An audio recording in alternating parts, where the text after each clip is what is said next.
is a new month, so you know what that means. New month, new goals, new us. So come, take a break, get something to drink, sit down and chit chat with me while we achieve this cute makeup look, while I share all the things and goals that I'm going to be doing for the month of July. Come on. Welcome to July. And you know what time it is. It is time to plan so we can have a successful July. Today is currently July the 10th. So we already are 10 days into July. But we still have some time to go because I'm pretty sure there's 31 days in July. So we still have 21 days to accomplish these goals that I'm about to share while we beat my face for work. So today I'm wearing something cute and casual. I have on this horoscope graphic t-shirt from Monstrous Burlesque and some black jeans from Charlotte Russe. I already did my eyebrows. Now let's do my beautiful ojos. We have this palette here from Wet n Wild. This is one of the 3-pan palettes in the shade Don't Steal My Thunder. Doing the black on the outer corner and the silver on the inner corner. All right, here's the final look. What do we think? I think it's cute. So now that we are into July, my goals are pretty much the same as they were for the last however many months. I have been giving you guys updates. I think it's been since May. The only change is my YouTube goal. So in my most recent Get Ready With Me that I have posted, I talked about this new YouTube challenge that I'm about to try coming up in August. So it's really not a goal for July, but I have to start prepping in July. So what I'm trying to do is in the next year, so by next August, my hope is that I will be making $4,000 a month from YouTube. And that's just not in, becoming monetized and getting, AdSense from YouTube. It also includes like brand partnerships and things of that nature. So in order to do that, I need to build up my YouTube video catalog. I need to build up my visibility.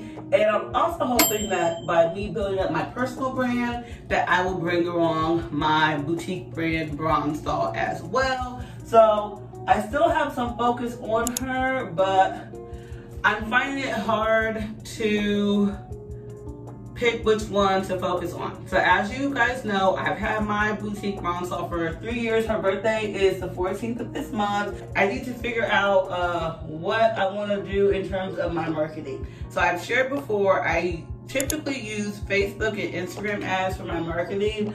I've been using that means for the 3 years that I've been in business. The first year that I was in business and I was using Facebook and Instagram ads, it was wonderful. I was having $3,000 a month. Those were good months, for your first year of business. And my initial investment into my business was only $500. So just imagine, you only spent $500 to get into the business, and then you're consistently making $300 to $3,500 a month, and $1,000 of that is pure profit. So that's good for your first year of business. Then by the time you hit your first year going into your second year and all that just dissipates, it's like, okay, what happened? Since I was only a year in, it was hard for me to identify what happened, what went wrong, because everything was going so right. My hope is to find a marketing tactic that works for me, and that is free. So I no longer want to spend money on Facebook ads. I stopped spending money on Facebook ads. I became obsessed with Pinterest. I've heard great things about Pinterest being able to drive traffic and drive sales to your website. Y'all, me and the Pinterest, I was pinning, I swear, like 13 times a day. I was pinning a lot. This was not panning out. It seems like no matter what it is that I try, it's just not working. So it'll be making me think like, okay, am I supposed to quit my business and do something else? So what I'm focusing on now is finding a marketing strategy that is free. So back to my YouTube goals for the month of July. So since I am going to take that challenge come August, I will be posting going for at least 30, like between 30 and 36 videos. So I shared in my last Get Ready With Me that you'll be seeing a lot of me. So make sure your post notifications are on if they are not, so that you don't miss any of my videos. And it's just gonna be my normal videos that I normally do. My Get Ready With Me's, vlogs, outfit videos, haul videos, things that I already do. It's just gonna be more of that.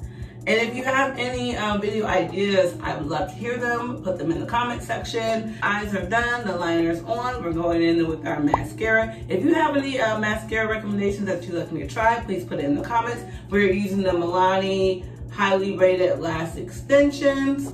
So those are my first two goals. Educating myself more in the marketing space, and then with my YouTube, continue to put out content and getting better with reading and understanding and adjusting my analytics. Goal number 3, dun dun dun, my finances. Y'all, have y'all been praying for me? Because it don't feel like it. I have still been on El Struggle Bousset. I really need to get it together. I have done it before. I told you guys before. I have saved thousands of dollars before in less than a year.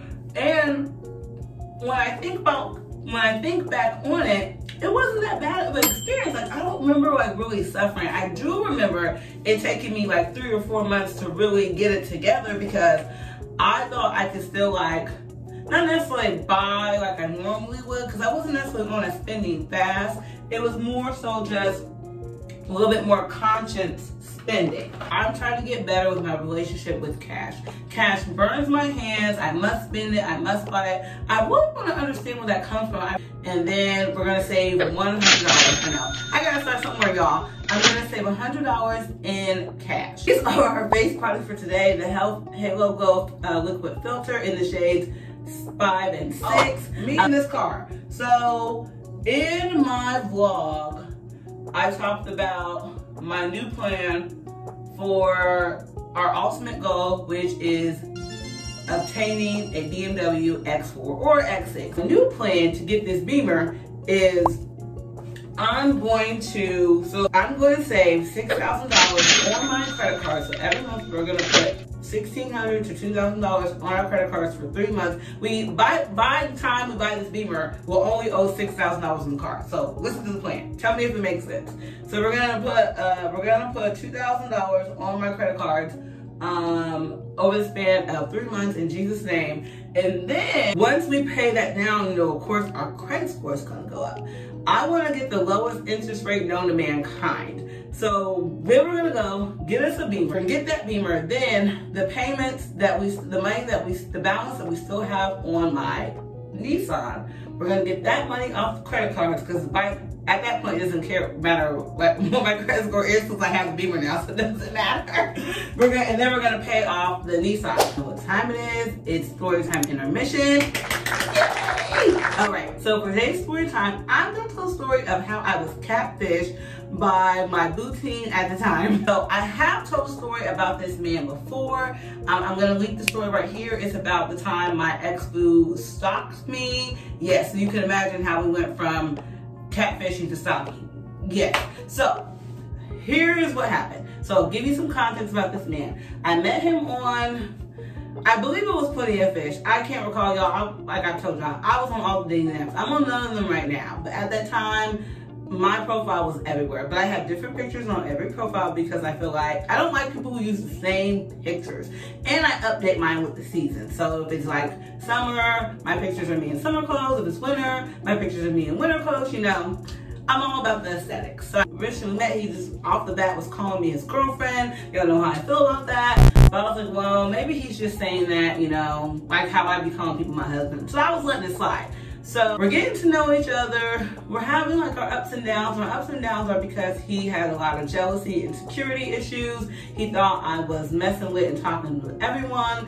And he was basing all that on the fact that I didn't want to live with him. So I didn't want to live with anybody after the situation I had with Future's boyfriend. If you don't know about him, I'll link that video right here. I lived with him, and y'all, I learned my lesson. I am never living with another man until he puts a ring on my finger and marries my caboose. Because when you live with someone, I feel like that gives them like a sense of comfortability that you're not gonna leave them. So if you have gotten yourself tethered and involved with a man that you know that you don't really want to be with because you're not getting that mutual respect, they're gonna bank on the fact that you live with them.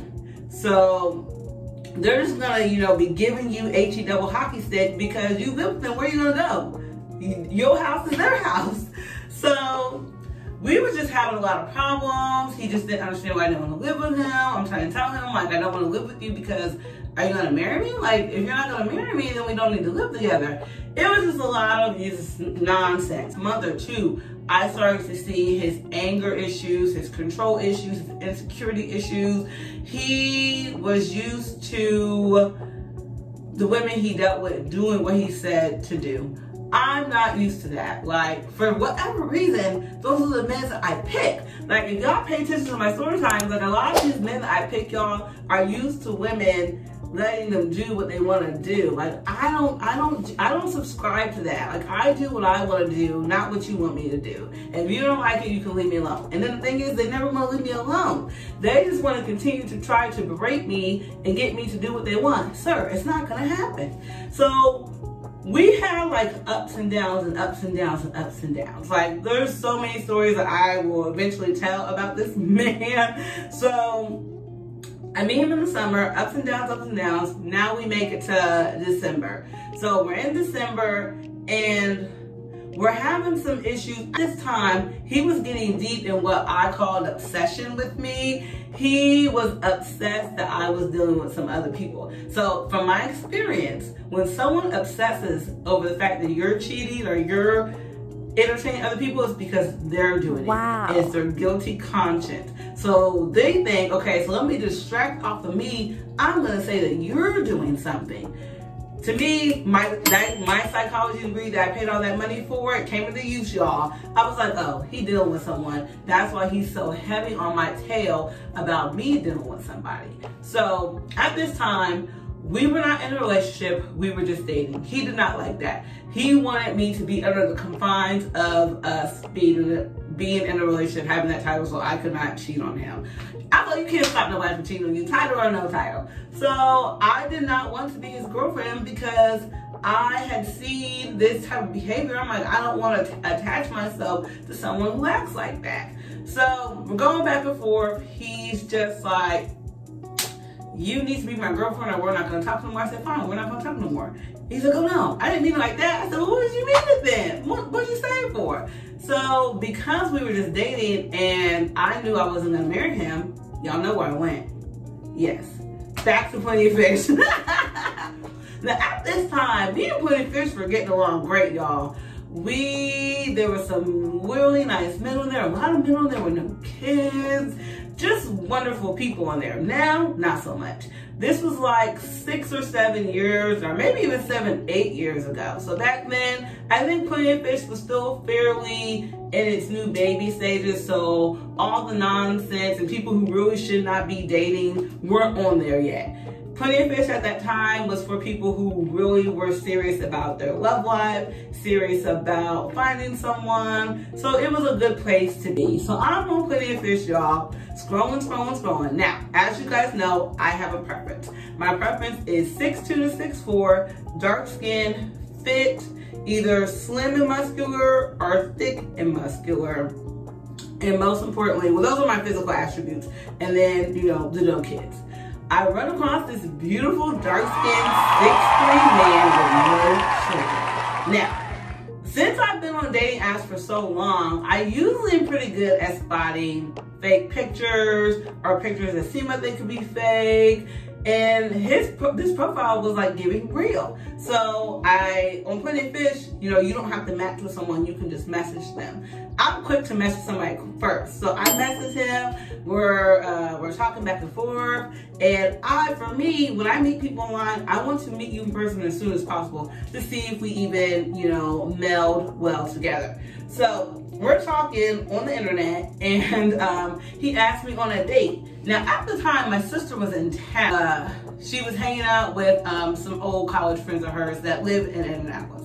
So my sister was gonna be busy, so I was like, okay, I can go on a date with this man. So he invites me on a date. I believe it was a Friday or a Saturday. So I think we had only been chatting online for like 2 or 3 days. So with my booting, I used to see him every day. So see him every day, talk to him every day, and I don't recall, I told Booting that I was going to be with my sister. So the man on the internet was like, meet me in this neighborhood at this bar. So I'm like, okay. So the neighborhood is about 20-ish minutes away from my house. I drive over there. I leave my sister at my house. She's over there with her friend. I drive over to this bar. So as I'm walking to the bar, y'all, my booting begins to, he texts me and was like, how's your day going? You know, normal, casual conversation. And then he's like, what are you doing? And I'm like, oh, I'm with my sister, y'all. He then starts sending me screenshots of my messages with the internet man. And immediately I panicked, y'all. For whatever reason, I ran. I don't know why. I ran from the bar back to my car in 4-inch heels. Why? I don't know. I run to my car, y'all. I jump on the phone. I'm calling my sister. I'm like, sister, you won't believe this. She knew. She knew I was going to date with that man, and she knew about booting. She was like, what's up, girl? Why did booting just catfish me? And she was like, are you kidding me? I was like, girl. So I get home. Y'all, tell me why when I get home, booting is at my house. Wow. Well, he's in the parking lot. I go to the complex, you know, anyone can come and go as they please. So he's in the parking lot, and my sister's already aware of the situation. So she sees me pull up, so she comes out, her and her friend come outside. And my sister's like, is there a problem? He was like, your sister's out here cheating on me. And my sister's like, last I heard, y'all aren't together, so why are you pressed about what she's doing? So at this point, since we had, you know, had the months and stuff of the ups and downs, and during December, he was just on my head, heavy with accusations and stuff, I had nothing left in me to argue with this man. So I got out my car. He wasn't really yelling or anything like that because my sister was there. Now, if she was not there, he would have been on his rah-rah. But since she was there, he was speaking very calmly. So I got out my car and I went in the house. I'm in the house, y'all. He's calling me from outside. He was like, you need to come outside so we can talk. And I'm like, what do you want to talk to me about? You just catfished me, like, you're crazy. So for whatever reason, we had plans to go out that night. I forget who I was going out with. I think it was another group of my friends, and my sister was going to come to. Her friend was going to go home. So Booting, he was aware of my plans, because the plans that I told him about were real. Those were real plans. I just didn't tell him about the plans before the plans. So he probably just thought that all the plans were fake. Like, he probably thought like I made up the whole thing to go on a date with this man. And my thing was, as far as I was concerned, I can go on dates. So why I ran from that bar, I don't know. He was like, well, if you want to continue to be with me, you're not going to go out tonight. And I'm like, well, I guess I'm not going to do with you because I'm going out. Y'all, he was losing his mind in a calm way. And it's because my sister was there. Now, normally when he would lose his mind, y'all, stuff would get broken. So, well, not my stuff, of course, because I didn't play that. He would break his own stuff, which I like, you're really crazy to break your, and he had expensive stuff too. So, my sister and I, we still went out. I forget who else was there, but we're out, you know, doing my thing. And Booting is blowing me up. He's calling, he's texting. And at this time, he still had, you know, open access, accessibility to me. So I had already told him before the catfishing thing where I was going to be. So, of course, you know, who comes to where I am? He does. But he stays outside like a stalker and stays in his car. I only knew he was there because the place we're at, the window faces the parking lot. So I can look out and I can see him. He's just driving through the parking lot to see if my car is there. He was only there for like 5 minutes. So, after that night, the next day, I had calmed down and I'm just like, I talked to my best friend about it. I'm like, what do I do? Like, do I keep talking to him? Like, what would possess him to catfish me and then still want to stay with me? Like, I felt like he was trying all manipulative tactics to get me to submit, which I was trying to explain to him that is never going to work. You can't manipulate me to be a dummy for you. Like I told you, I've been a dummy before, but that was voluntary. I did that voluntarily. Like, no one has ever manipulated me, gotten into my mind, gotten into my brain, and got me to be a dummy for them. it doesn't work that way. It's just I come a dummy, and that's just how it works. So yeah, so after the whole catfish thing, yes, he's still staying around, and he really should have been evicted from the island, kicked off the island that month. I really should have kicked him off, because the months that followed that, y'all, it just got worse. And one of the worst situations was the whole stocking thing, and that is what, well, no, something else happened after the whole stocking thing. But as I Get Ready With Me go on, I will definitely share those with you. If you have any stories, have you ever been catfished? Let me know in the comments. Let's go ahead and finish and blend out my face, bronze me up. MP3 got you stuck off the train. MP3 got you, yeah. MP3 got you stuck off the train. It's been a couple years. I hope you enjoyed getting ready with me just as much as I enjoyed getting ready with you. And be sure to check out this next video, because YouTube pictures just for you. See you there.